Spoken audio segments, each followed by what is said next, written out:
Quando começou a explosão de jogadores estrangeiros na Liga Inglesa? Por Leandro Stein, matéria do site Trivela. Olá fãs de esporte do canal AFS Esportes. Bem-vindos ao vídeo e obrigado aos 1.267 inscritos no canal.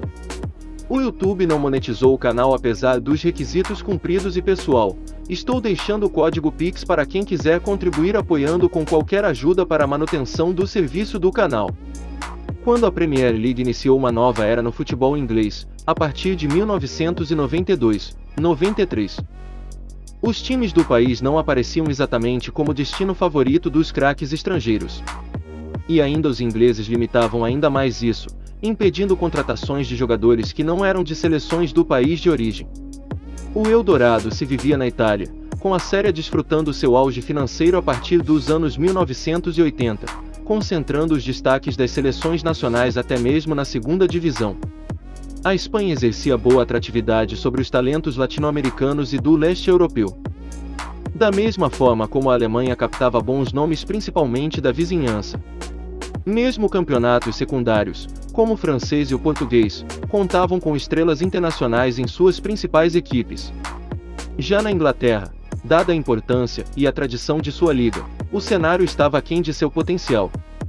Entre 1930 e 1978, o campeonato inglês esteve de portas fechadas aos jogadores estrangeiros, salvo casos excepcionais pelo contexto. A abertura foi lenta e um tanto quanto pontual a partir de então. Com o início marcado pelo desembarque dos argentinos Osvaldo Ardiles e Ricardo Villa no Tottenham. Ao longo destas décadas de banimento, os únicos que pipocavam nos clubes ingleses eram escoceses, galeses, irlandeses e norte-irlandeses. Os vizinhos eram considerados da casa pela regulamentação e não sofriam com qualquer restrição, afinal, já se espalhavam pelos clubes ingleses desde o estabelecimento do profissionalismo em 1885. Naturalmente, as quatro nações representavam o maior contingente estrangeiro na primeira edição da Premier League. No mais, poucos eram os forasteiros, apenas 37 de fora das possessões britânicas. A maioria destes vinha de países colonizados pelos britânicos ou das nações escandinavas.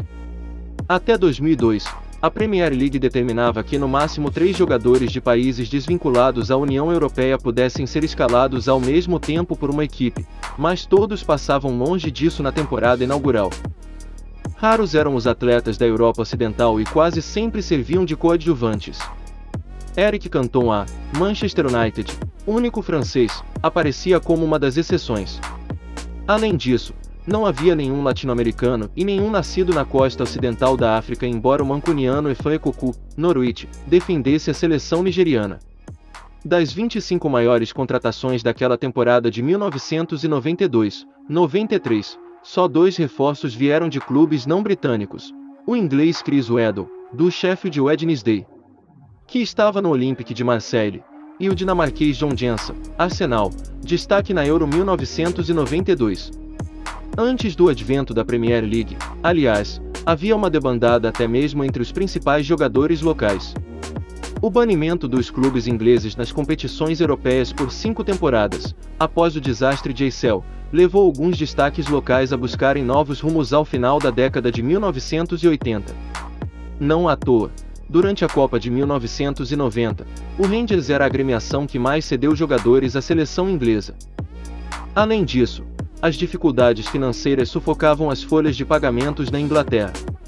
A criação da nova liga, pautada justamente no aumento dos lucros com a venda dos direitos televisivos, transformaria este cenário.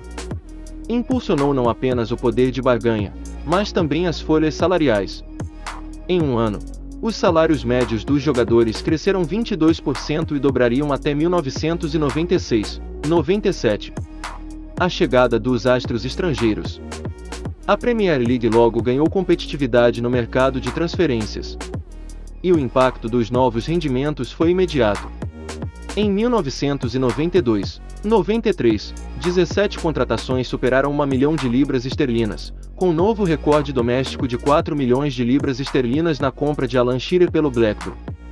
Na temporada seguinte, esse número subiu para 24 jogadores, com o Manchester United estabelecendo o novo teto ao tirar Roy Keane do Nottingham Forest por 7,65 milhões de libras esterlinas. Já em 1994, 95, 42 reforços superaram a marca milionária, com 5 jogadores suplantando a antiga marca de Shearer. E os negócios que se voltavam majoritariamente aos britânicos até então passaram a colocar a Inglaterra na rota dos craques de outros países. A quantidade de jogadores nascidos nas ilhas, escoceses, irlandeses, galeses e norte-irlandeses, se mantinha, enquanto os reforços de além-mar desembarcavam em progressão geométrica.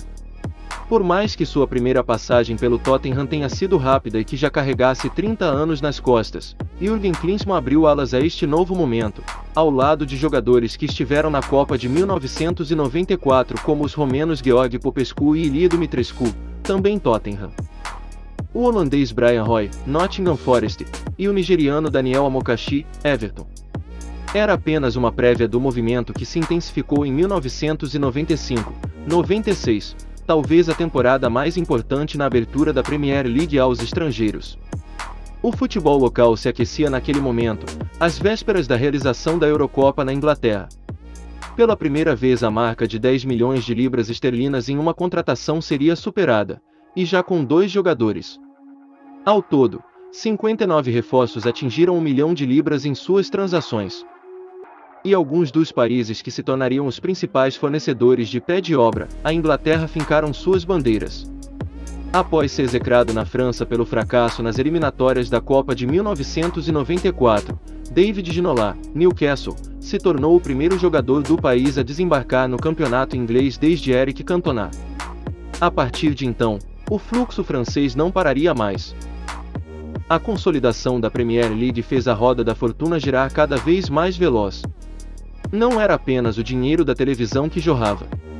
Os clubes aumentavam as suas receitas com acordos comerciais poupudos e geravam mais receita com as bilheterias, em estádios modernizados. E a gastança desenfreada atingiu novos patamares a partir da chegada de investidores estrangeiros. As contratações de peso se transformaram ainda mais em um símbolo das benesses causadas pelos novos donos. O mercado de transferências era o passo natural na montagem dos grandes times, com as categorias de base relegadas a um plano menor. Roman Abramovich, de certa forma, representou um novo rompimento, amplificado por Nasser Al-Khelaifi no Manchester City. Não à toa, 7 dos últimos 13 títulos disputados acabaram nas mãos dos 2 novos ricos. O perfil dos estrangeiros na Premier League seguiu este processo. Eles passaram a representar a maioria absoluta dos jogadores na competição, independentemente das medidas protecionistas lançadas pela Football Association para preservar a formação de ingleses. Na segunda metade da década passada, o número de estrangeiros no campeonato superou a marca de 300 jogadores, cerca de 15 por equipe. Desde então, se estabilizou neste patamar. O investimento, independentemente disso, não parou. A qualidade se tornou mais preponderante nesta equação, e o fluxo migratório refletia as tendências do futebol mundial. Na virada para a atual década, os espanhóis viveram um boom na Inglaterra, se consolidando à frente da França como o maior contingente estrangeiro.